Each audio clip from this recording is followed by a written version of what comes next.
মহাসড়কের ৬ লেন প্রকল্পের টেন্ডার আহ্বান না করা পর্যন্ত যশোর নড়াইল মহাসড়কে গাছ কাটায় স্থিতিবস্থা জারি করেছে হাইকোর্ট।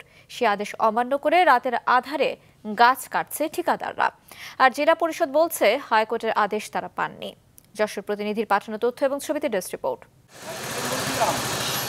যশোর নড়াইল মহাসড়ক ৬ লেন করার জন্য সড়ক ও জনপদ বিভাগের আবেদনের প্রেক্ষিতে জেলা পরিষদ মহাসড়কের দুই পাশে গাছ কাটার টেন্ডার দেয়। চলতি বছর জানুয়ারিতে শুরু হয় মহাসড়কের দুই পাশের গাছ কাটা। মানবাধিকার ও পরিবেশবাদী সংগঠন human rights and piece for Bangladesh গেল ৫ মে মহাসড়কের গাছ কাটা বন্ধ রাখার জন্য হাইকোর্টের রিট আবেদন করে। এর প্রেক্ষিতে ২০ মে আবেদনের শুনানিতে বিচারপতি মোহাম্মদ খসরুজ্জামান ও বিচারপতি কে এম জাহিদ সারোয়ারের হাইকোর্ট বেঞ্চে মহাসড়কের ৬ লেন প্রকল্প টেন্ডার না হওয়া পর্যন্ত গাছ কাটার উপর স্থিতিবস্থার আদেশ দেন। ৬ লেন মহাসড়কের প্রকল্পের আদেশ না হওয়ার আগেই সড়কের দুই পাশের গাছ কাটায় ক্ষুব্ধ এলাকাবাসী। গাছ কাটা বন্ধের দাবি জানান তারা।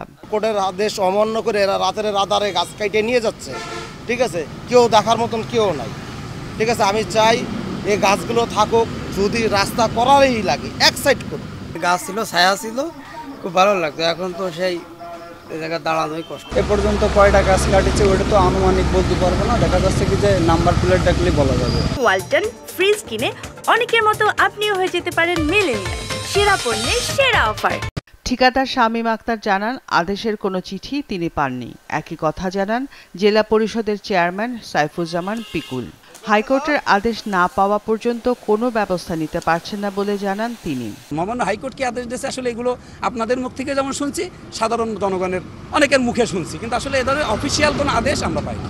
রোডস অ্যান্ড হাইওয়েজ আজ থেকে ৮ মাস ৯ মাস আগে আমাদের চিঠি দিচ্ছে যে তারা রাস্তা প্রশস্ত করবে, ৬ লেন করবে, এই গাছ আমরা অপসারণ করার জন্য আমাদের তারা চিঠি দিচ্ছে।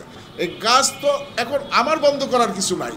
এখন আমার বন্ধ করতে গেলে হাইকোর্ট যদি ওই অর্ডারটা আমার নামে ইস্যু হয়, তখন আমি আবার আমার ওই অর্ডারের বুনিয়াদে আমি বলবো যে এখন তুমি গাছ কাটা বন্ধ করো। যশোর নড়াইল মহাসড়কের যশোর অংশের মেহগনি শিরিষ সহ ১,০০০ গাছ কাটার টেন্ডার পেয়েছেন ২ জন। মাছরাঙা নিউজ ডেস্ক।